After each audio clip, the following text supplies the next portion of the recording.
Hello दोस्तों, मैं हूं कमल देव और स्वागत करता हूं आप सभी को सक्सेस विद केडी में। चलिए, आज की इस क्लास में मैं हिंदी व्याकरण जो वर्णमाला पढ़ा रहा था उसका पार्ट 2 वीडियो लेकर के आया हूं। ठीक है, और अभी तक आप लोग पार्ट 1 वीडियो नहीं देखे हैं तो उसका लिंक मैं डिस्क्रिप्शन में डाल दिया हूं, आप लोग वहां से भी देख सकते हैं। पिछले वीडियो में मैंने आप लोग को वर्ण की परिभाषा और वर्ण के प्रकार के बारे में बताए थे। ठीक है, वहाँ पे मैंने बताया था आप लोग को कि वर्ण जो होते हैं वो दो प्रकार के होते हैं। एक होता है स्वर वर्ण और दूसरा क्या होता है, व्यंजन वर्ण। ठीक है, तो यहाँ पे हम इस वीडियो में दोनों जो वर्ण होते हैं, जो वर्ण के जो प्रकार, उसके बारे में मैं बारी बारी से पढ़ूंगा। तो देख लीजिए, यहाँ पे आप लोग को पहला दिख रहा होगा स्वर वर्ण। ठीक है, तो यहाँ पे हम लोग स्वर वर्ण के बारे में जानेंगे। देखिए, वह वर्ण जिसका उच्चारण किसी दूसरे वर्ण की सहायता से नहीं होता है उसे क्या कहा जाता है, स्वर वर्ण कहा जाता है। बात समझ में आ गया। इसका एक और परिभाषा होता है कि वह वर्ण जो क्या हो, स्वतंत्र हो। जो स्वतंत्र हो उसे स्वर वर्ण कहा जाता है। बात समझ में आ गया। देख लीजिए कौन कौन होते हैं स्वर वर्ण। यहाँ पे जैसे में दिख रहा होगा अ, आ, ई, उ, उफ, री, ए, ऐ, ओ, औ। ये जो वर्ण होते हैं ना, सब क्या होते हैं, स्वर वर्ण होते हैं। बात समझ में आ गया। स्वर वर्ण की संख्या कितनी होती है, 11 होती है। यहाँ पे आप लोग को मन में एक क्वेश्चन उठ रहा होगा कि अंग और अंगह क्या होते हैं। अंग और अंगह फिर क्या होते हैं। रुकिए रुकिए रुकिए, बता रहे हैं अंग और अंगह क्या होते हैं। देख लीजिए, अंग और अंगह जो होते हैं ना, अंग और अंगह जिसको क्या कहते हैं, अनुस्वार और विसर्ग, ये होते हैं अयोगवाह वर्ण। क्या होते हैं, अयोगवाह वर्ण। अगर आपसे एग्जाम में पूछ दिया जाए कि अयोगवाह वर्णों की संख्या कितनी होती है तो आप लोग बताइएगा कि कितना होता है, 2 होता है। बात समझ में आ गया। चलिए, अगर कभी कभार ऐसे पूछा जाता है क्वेश्चन कि हिंदी वर्णमाला में स्वर वर्णों की संख्या कितनी होती है, तो वहाँ पे आप लोग कह सकते हैं कि 13 होते हैं। कुल स्वरों की संख्या कितनी होती है, 13 होती है। स्वर की संख्या कितनी होती है, तो 11। और कुल स्वर की संख्या कितनी होती है, 13। 13 कौन सा हो जाता है, तो 11 तो आप लोग को पता है। और इसमें ये दो वर्ण जो होते हैं अयोगवा, उसको जोड़ दिया जाता है, जिससे कितना हो जाता है, स्वर वर्ण की संख्या, कुल स्वर वर्ण की संख्या 13 हो जाते हैं।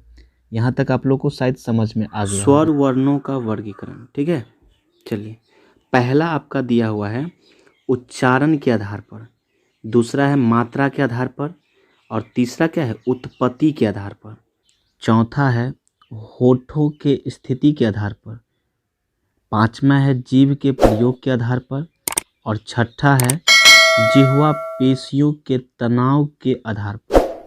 ठीक है, ये जो है स्वर वर्ण का, वर्णों का क्या किया गया, वर्गीकरण किया गया है। अब जो है बारी बारी से क्या करेंगे, सभी के बारे में पढ़ेंगे। ठीक है, चलिए, उच्चारण के आधार पर स्वर वर्ण कितने प्रकार के होते हैं, 3 प्रकार के होते हैं। ठीक है, देख लीजिए, पहला क्या है, हर्ष स्वर वर्ण। तो सबसे पहले क्या करेंगे, हर्ष स्वर वर्ण के बारे में जानेंगे, कहते किसे हैं। देखो, जिस स्वर वर्ण को बोलने में या उच्चारण करने में कम समय लगता हो, ठीक है, जिसको बोलने में या उच्चारण करने में कम समय लगता हो, उसे क्या कहा जाता है, उसे हर्ष स्वर वर्ण कहा जाता है। जैसे में क्या हो जाएगा, तो जैसे में हो जाएगा अ, ई, उ, री। समझ में आ गया। अगर पूछा जाए कि हर्ष स्वर वर्ण की संख्या कितनी होती है, तो इसकी संख्या 4 होती है। बात समझ में आ गया। देख लीजिए, दूसरा इसी में क्या है, दूसरा आपका दिया हुआ है दीर्घ स्वर वर्ण। ठीक है, और दीर्घ स्वर वर्ण जो है इसको कहते किसे हैं, तो देखो इसका परिभाषा होता है, जिस स्वर वर्ण को बोलने या उच्चारण करने में हर्ष स्वर वर्ण का 2 गुना समय लगता हो। ठीक है, हर्ष स्वर वर्ण का कितना गुना, 2 गुना समय लगता हो, उसे दीर्घ स्वर वर्ण कहा जाता है। समझ में आ गया। यहाँ पे देख लीजिए, आ, बड़ी ई, ए, ऐ, ओ, औ। बात समझ में आ गया। इसकी जो संख्या होती है, अगर कहा जाए दीर्घ स्वर वर्ण की संख्या कितनी होती है, तो बोलेंगे इसकी संख्या 7 होती है। बात समझ में आ गया। चलिए, तीसरा क्या है, प्लुत स्वर वर्ण। ठीक है, जिस स्वर वर्ण को बोलने या उच्चारण करने में हर्ष स्वर वर्ण का 3 गुना समय लगता हो उसे प्लुत स्वर वर्ण कहा जाता है। बात समझ में आ गया। अगर कहा जाए कि जिस वर्ण या जिस स्वर वर्ण को बोलने या उच्चारण करने में 2 गुना समय लगता हो, किसका 2 गुना, तो हर्ष स्वर वर्ण का 2 गुना समय लगता हो, उसे क्या कहते हैं, तो दीर्घ स्वर वर्ण कहते हैं।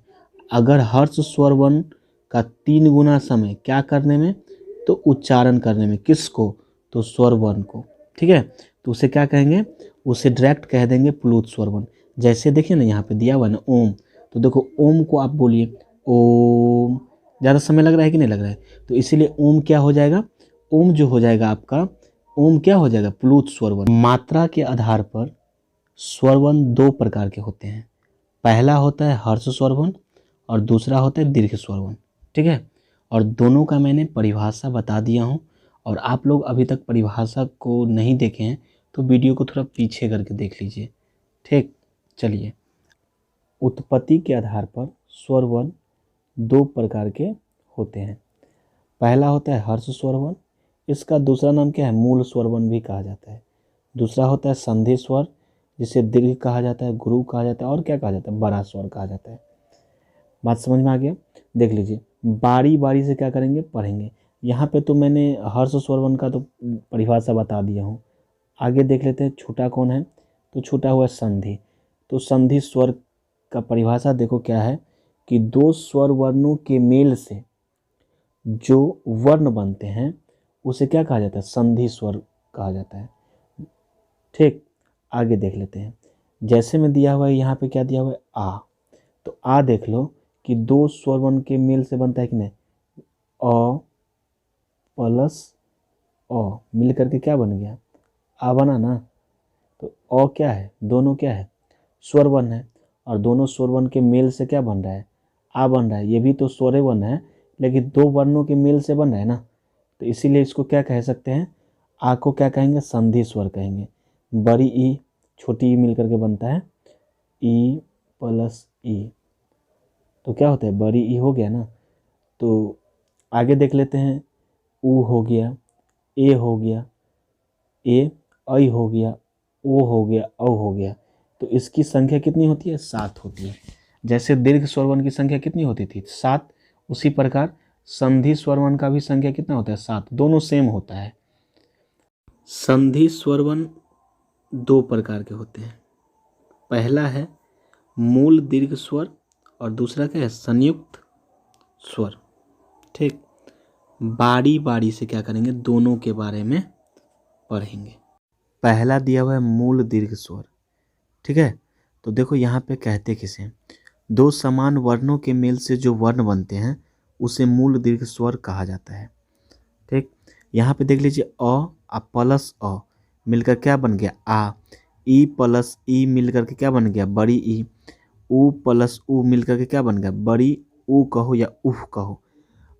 ये जो होते हैं, ये तीनों जो वर्ण होते हैं, इसको कहा जाता है सजातीय, सजातीय वर्ण भी कहा जाता है। ठीक है, इसको क्या कहा जाता है, सजातीय वर्ण। अगर एग्जाम में आप लोग से पूछ दिया जाए कि मूल दीर्घ स्वर की संख्या कितनी होती है, तो 3 होती है, या फिर अगर पूछ दिया जाए कि सजातीय वर्णों की संख्या कितनी होती है, तो पर भी क्या होता है, 3 ही होता है। ये 3 ही जो होते हैं ये क्या होते हैं, या तो मूल दीर्घ स्वर कहो या फिर क्या कह सकते हैं इसको, सजातीय स्वर वर्ण कह सकते हैं या सजातीय वर्ण कह सकते हैं। ठीक, चलिए आगे देख लेते हैं। दूसरा क्या है, संयुक्त वर्ण। ठीक, 2 असमान वर्णों के मेल से जो वर्ण बनते हैं उसे संयुक्त स्वर वर्ण कहा जाता है। ठीक है, मतलब 2 असमान होना चाहिए। तो देख लो यहाँ पे अ और ई, ये दोनों क्या है, असमान है, मिलकर के क्या बन गया, ए में बन गया। उसी प्रकार अ और बड़ी ई मिलकर के क्या बन गया, ऐ बन गया। अ और उ मिलकर के क्या बन गया, ओ बन गया। उसी प्रकार अ और उह मिलकर के क्या बन गया, औ बन गया। ठीक है, ये जो चारों वर्ण होते हैं, ये चारों जो वर्ण होते हैं, इसको क्या कहा जाता है, तो विजातीय कहा जाता है। क्या कहा जाता है, विजातीय कहा जाता है, विजातीय वर्ण कहा जाता है। ठीक है, और इसकी संख्या कितनी होती है? तो इसकी संख्या जो होती है वो कितना होता है? वो 4 होता है। देख लो ना, 1 2 3 4 नहीं। और उसके बाद आगे क्या कह सकते हैं? आगे कह सकते हैं कि संयुक्त वर्णों की जो संख्या होती है वो कितनी होती है? 4 होती है। संयुक्त वर्ण कहो या संयुक्त स्वर वर्ण कहो के स्थिति के आधार पर स्वर वर्ण 2 प्रकार के होते हैं। ठीक है, पहला दिया हुआ है वृत्ताकार स्वर और दूसरा क्या है? अवृत्ताकार स्वर। चलो दोनों के बारे में परिभाषा जान लेते हैं। पहला है वृत्ताकार स्वर। तो इसकी परिभाषा क्या होती है? जिन स्वर वर्णों का उच्चारण करते समय होठों की आकृति वृत्त के समान बन जाती है उसे वृत्ताकार स्वर वर्ण कहा जाता है। ठीक है, वृत्ताकार वर्णों की जो संख्या होती है वो 4 होती है। ठीक, जैसे उ, उफ, ओ, औ। देखिए ना, ये चारों जो होते हैं ना, इसको जब आप उच्चारण कीजिएगा या फिर बोलिएगा तो आप देखिए ना, आपका होठ जो है ना वो वृत्त के समान गोल हो जाएगा। देखिए ना, उ, उफ, ओ, औ। इसकी जो संख्या होती है कितनी होती है? 4 होती है। इसकी संख्या 4 होती है। इसीलिए इसे क्या कहा जाता है? इसीलिए इसको कहा जाता है वृत्तमुखी भी कहा जाता है। क्या कहा जाता है? तो इसे वृत्तमुखी भी कहा जाता है। ठीक है, चलिए आगे देख लेते हैं। दूसरा है अवृत्ताकार स्वर। तो देखो, इसका परिभाषा होता है जिन स्वरों का उच्चारण करते समय होठों की आकृति वृत्त के समान नहीं बनती है या नहीं होती है उसे क्या कहते हैं? अवृत्ताकार स्वर कहते हैं। जैसे में क्या होता है?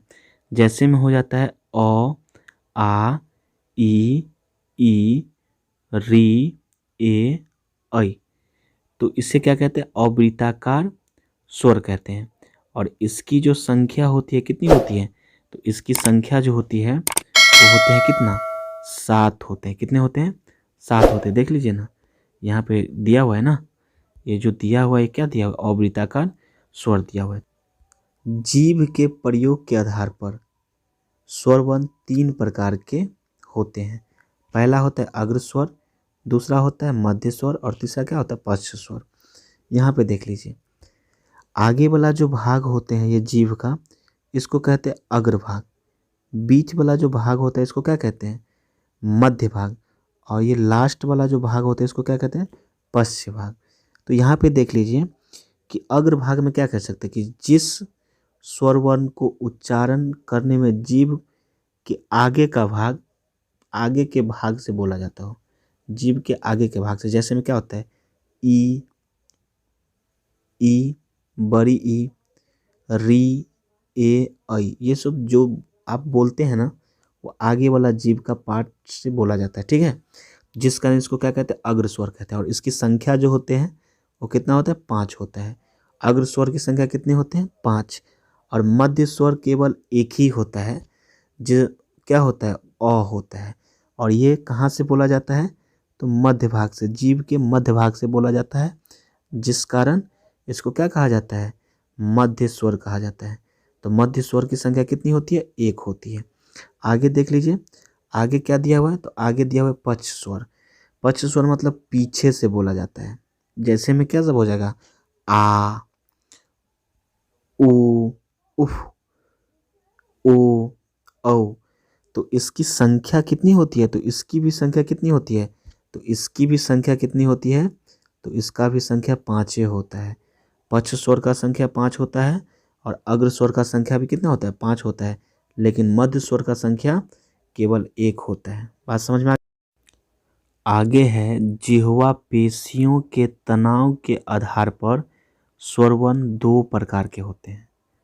ठीक है, तो देख लीजिए, आगे जाने से पहले मैं आपसे रिक्वेस्ट करता हूं कि अगर आपको वीडियो अच्छा लग रहा है तो आप वीडियो को लाइक कीजिए, कमेंट कीजिए और अपने दोस्तों के बीच शेयर कीजिए। ठीक है, और साथ ही साथ अभी तक आप मेरे चैनल को सब्सक्राइब नहीं किए हैं तो आप उसे ज़रूर सब्सक्राइब कर लीजिए।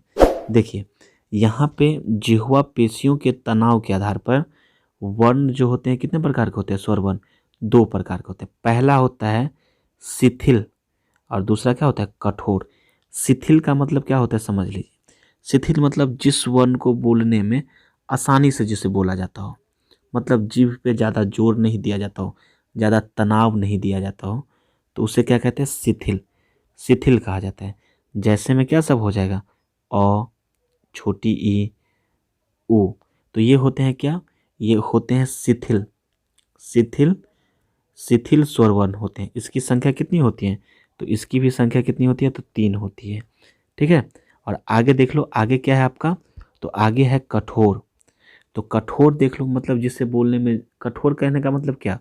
कि जिसे बोलने में जीभ को ज़्यादा क्या करना पड़ता है?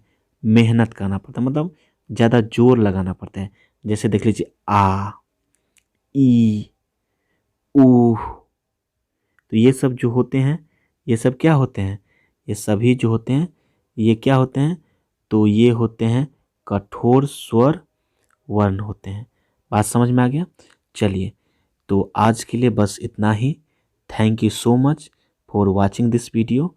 और मैं इसका पार्ट 3 वीडियो लेकर के बहुत जल्द आ रहा हूँ, क्योंकि पार्ट 3 वीडियो में आप लोगों को व्यंजन वर्ण के पूरे वर्गीकरण के बारे में बताया गया है। और ये आपका पार्ट 2 वीडियो था, जिसमें स्वर वर्ण का पूरा वर्गीकरण बताया गया है। और अभी तक आप पार्ट 1 वीडियो नहीं देखे हैं, तो उसका लिंक मैं इस डिस्क्रिप्शन में डाल दिया हूँ। तो आप वहाँ से पार्ट 1 वीडियो ज़रूर देखें और उसके बाद पार्ट 2 वीडियो देखिएगा। ठीक है। तो thank you so much for watching this video.